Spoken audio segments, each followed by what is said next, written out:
Hello, my name is John Humphreys.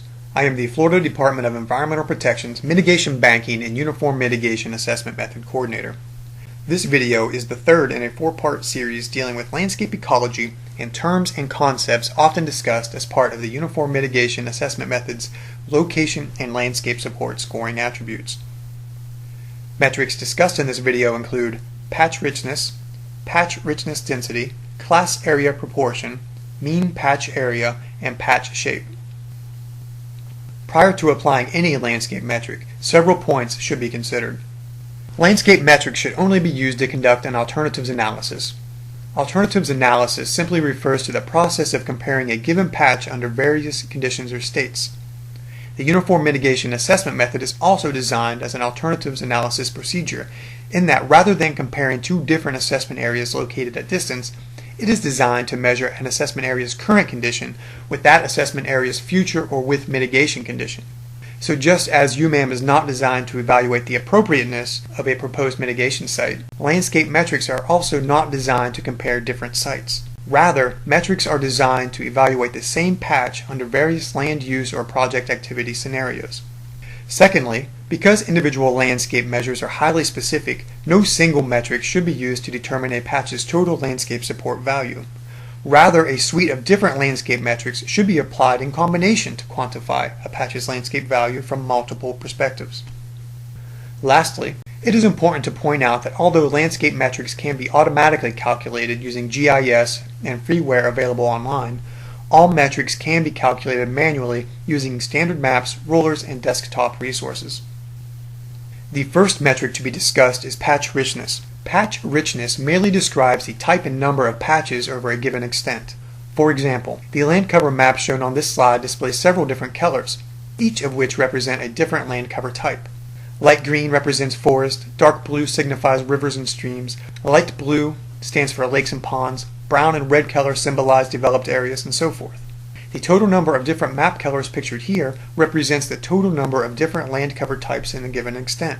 If each land cover type is thought of as a patch, then the total number of land cover types is equivalent to this map's patch richness.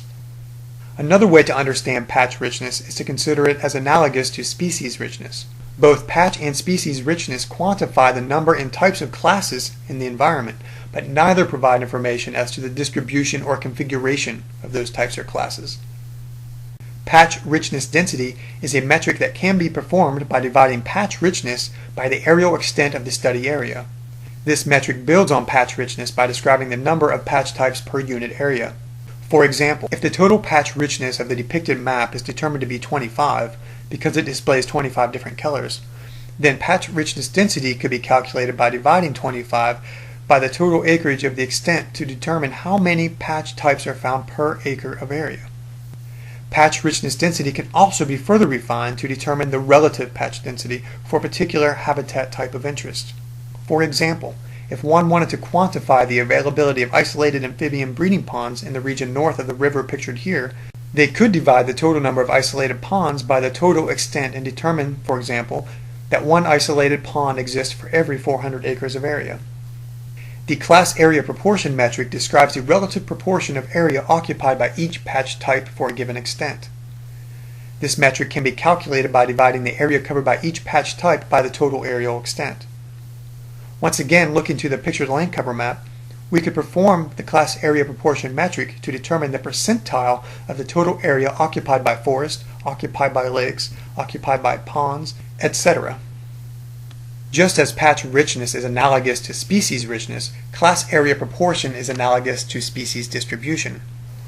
Having analogous values for both species richness and distribution, we could apply standard biological indices, such as the Shannon's and Simpson's diversity indices, to patch richness and class area proportion to quantify landscape diversity for a given area.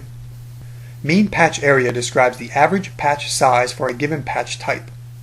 It can be calculated by first summing the total area occupied by a patch type and then dividing that value by the total number of that patch type in the study area. Mean patch area is a useful metric in weighing the degree of habitat fragmentation anticipated under various land use scenarios. As pictured here, the group of circles at left occupy a total of 75 acres and have a mean patch area of 25 acres. The circles at right also occupy 75 acres, but exhibit a mean patch area of only 19 acres.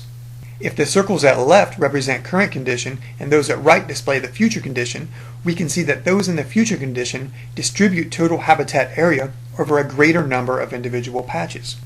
This future configuration results in a net increase in perimeter area, and thus its patches may be subject to intensified edge effects.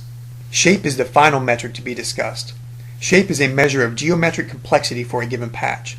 Shape can be calculated by measuring the total perimeter of an assessment area and then comparing that length to the perimeter of a theoretically optimum shape having the same areal extent as the assessment area. The most compact shape in most cases is a circle, because circles have the least circumference for a given area than do any other shapes. Knowing that the area of our theoretical circle is the same as the assessment area, we can approximate pi and determine the optimum perimeter length for any assessment area using the formulas area equals pi times the radius squared and the formula circumference equals 2 times pi times the radius. Dividing the assessment area's perimeter length by the circumference of our theoretical circle results in an index value of 1 or greater. A value of 1 would be ideal, as it would mean that the assessment area's perimeter is the same length as the circumference of the theoretically optimum shape. As the resulting value increases above 1, it signifies a growing perimeter length and complexity and an associated increased susceptibility to edge effect. For additional information, please visit the Uniform Mitigation Assessment Method website. Thank you.